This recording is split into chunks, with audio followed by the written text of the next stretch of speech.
Today on CityCast Denver. Local author Jenny Shank won the 2020 George Garrett Fiction Prize earlier this year for her new short story collection, Mixed Company. It's finally coming out this month, and I loved it. So I invited her on to talk about the collection's main theme, human connection in a divided Denver. It's funny, I didn't write it with this in mind, but I recently read an article where there was evidence that when we read about the activities of people who have different political beliefs than us online, we get angrier. But if you actually meet a person and have a conversation with someone that's different to you than you tend to like them more. Today is Wednesday, November 10th, 2021. I'm Bree Davies, and this is CityCast Denver.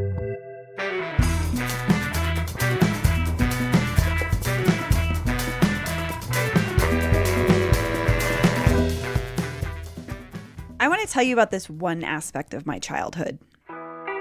When I was growing up in the 80s and 90s, a lot of kids were bused across town to my neighborhood high school, George Washington. It was part of a decades-long effort to desegregate Denver's school system. Before I went to George, I spent almost a decade in Catholic school, among mostly white kids. But high school was so different. It was a trip. It was the most diverse environment I had ever been in. And while conversations about race were happening all around us, I felt like they weren't happening in school.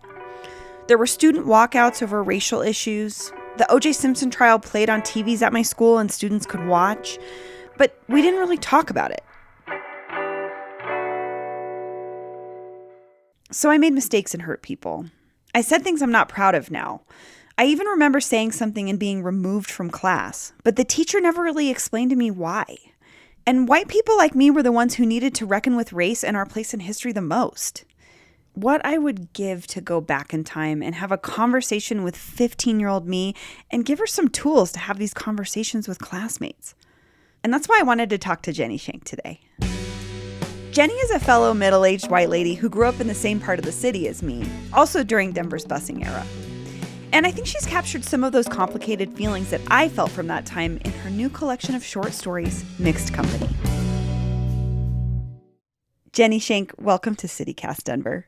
Thank you for inviting me to CityCast Denver. I feel like it's about time that we talk to each other and meet because we've had such interesting, similar trajectories in our Colorado lives, I feel like.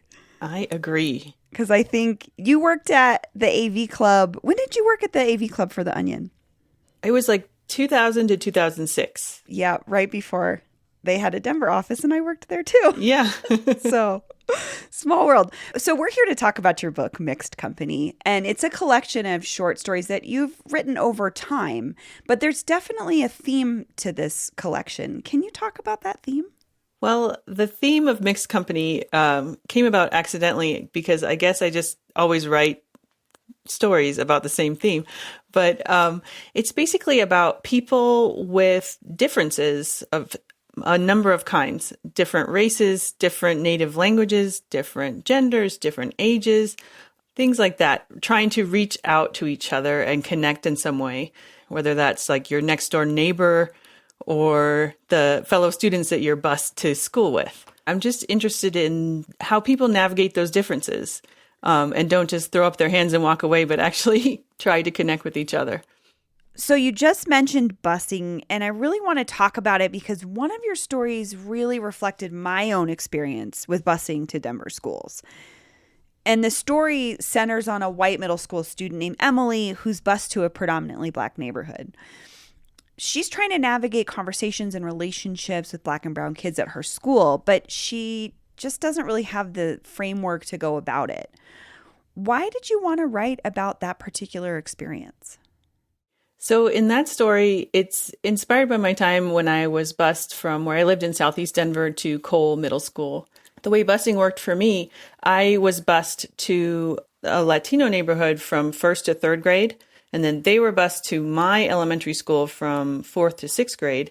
And then 7th grade, I went to a school with a totally new group of students. So I kind of portrayed in Emily that she lost half her friends in that transition, and she was trying to make a new friend, but it's kind of hard when you live on opposite sides of the city. And so she wasn't really sure how to go about it. She tried to befriend her locker partner because they set up locker partnerships with people on different sides of town. And her locker partner thinks she's kind of goofy, I think. But eventually she comes to admire Emily's artistic skills. Yeah, oh my gosh, I'm just having so many thoughts about my locker partner and like who I was paired with, and we couldn't have been more different. I was like a white alternative girl that looked like Courtney Love, and my partner Elizabeth was this like really amazing Chicana girl from El Paso, Texas, who was just like the coolest person I'd ever met. But I was like, I wasn't even in her orbit. And I loved that about Emily and Erica's relationship was like Emily was trying and Erica was kind of like, yeah, whatever, like welcome to school. But it was, I don't know, it was so real.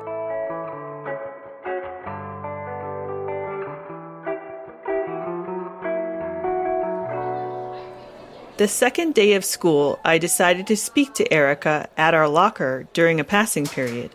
She already looked like a high schooler, wearing white K-Swiss sneakers with tight acid-wash jeans that showed off her high butt.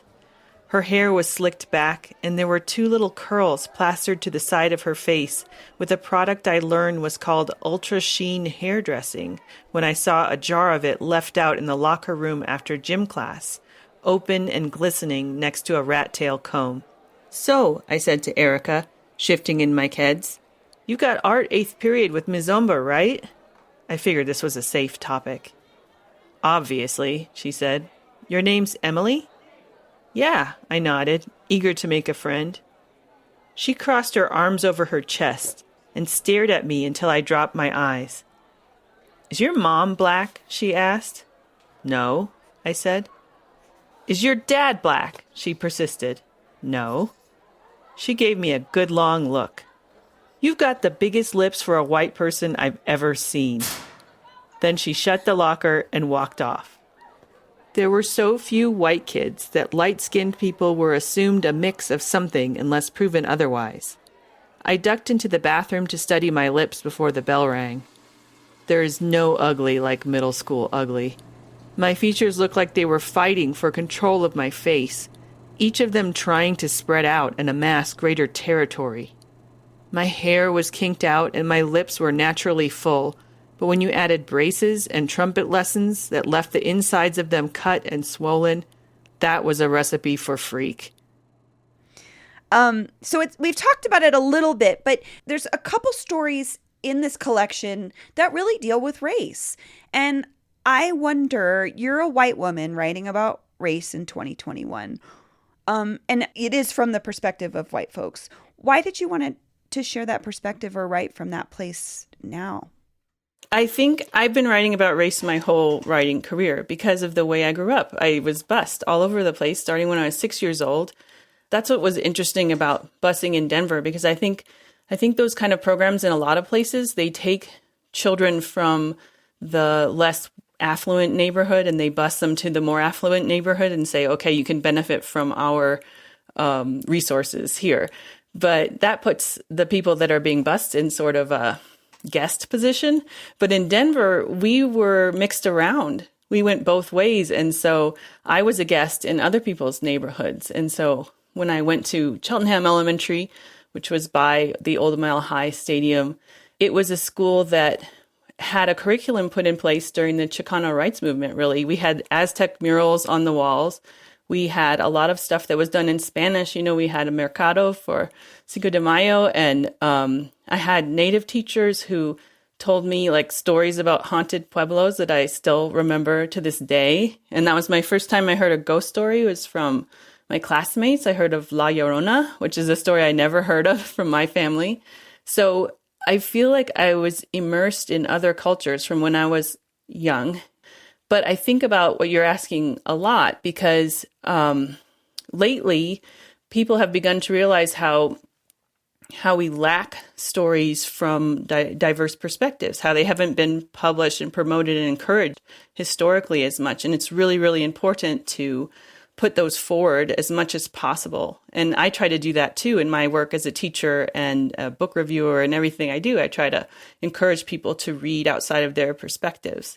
There's this really great book of literary criticism called White Flights by Jess Rowe. And he observes that it seems like a lot of times white writers who are writing stuff in diverse settings have just eliminated all the non-white people in their stories, pretended that they are not there. And as a book reviewer, what I'm seeing is a lot of white writers setting stories in time periods and places where there are no people of color, so they just don't have to worry about it.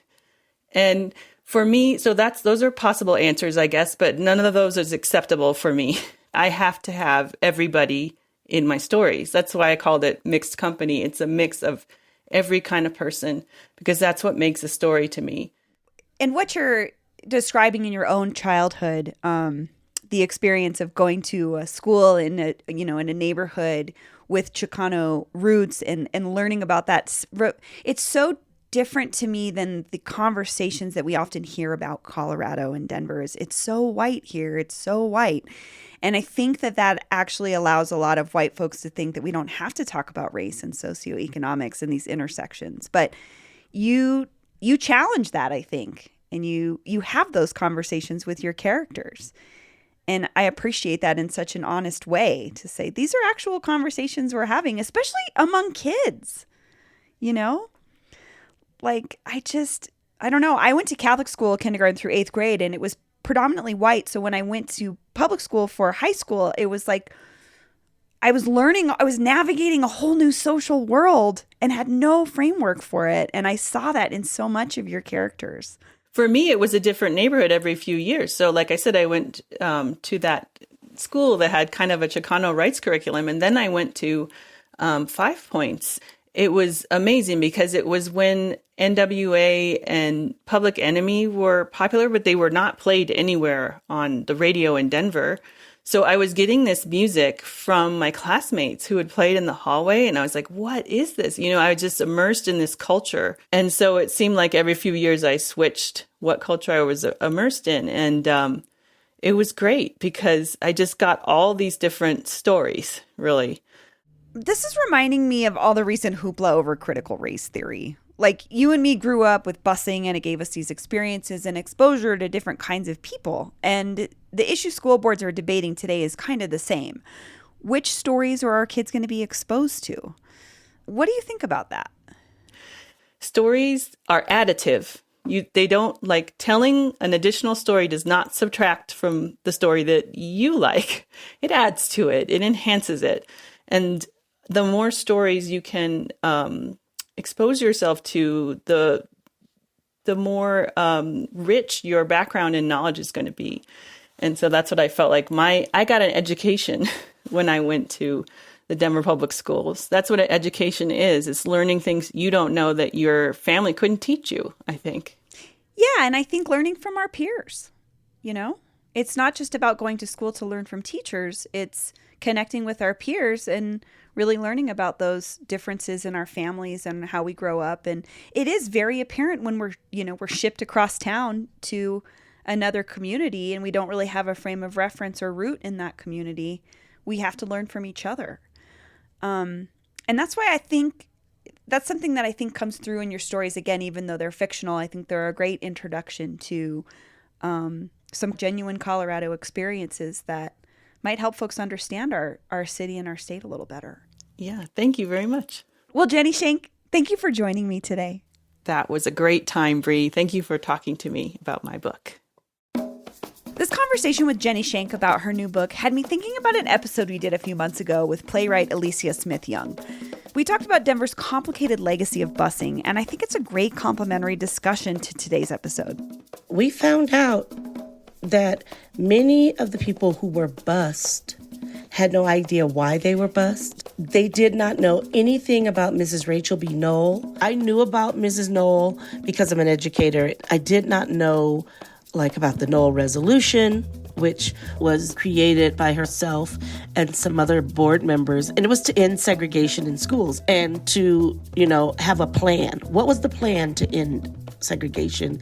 There was voluntary busing, and Mrs. Knoll and other school board members, they wanted to do more than just voluntary. It had to be a mandate.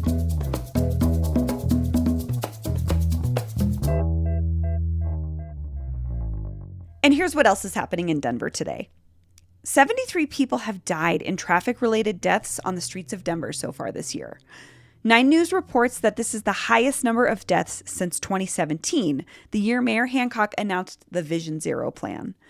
Vision Zero was supposed to end traffic deaths by 2030, but so far it seems like Denver streets are just getting more dangerous for pedestrians.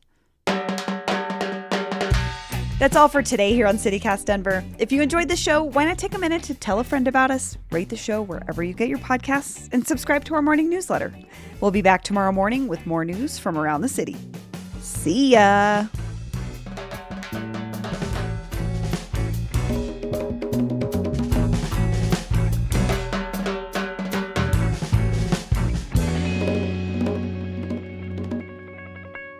Womp womp. What to say about that? Okay.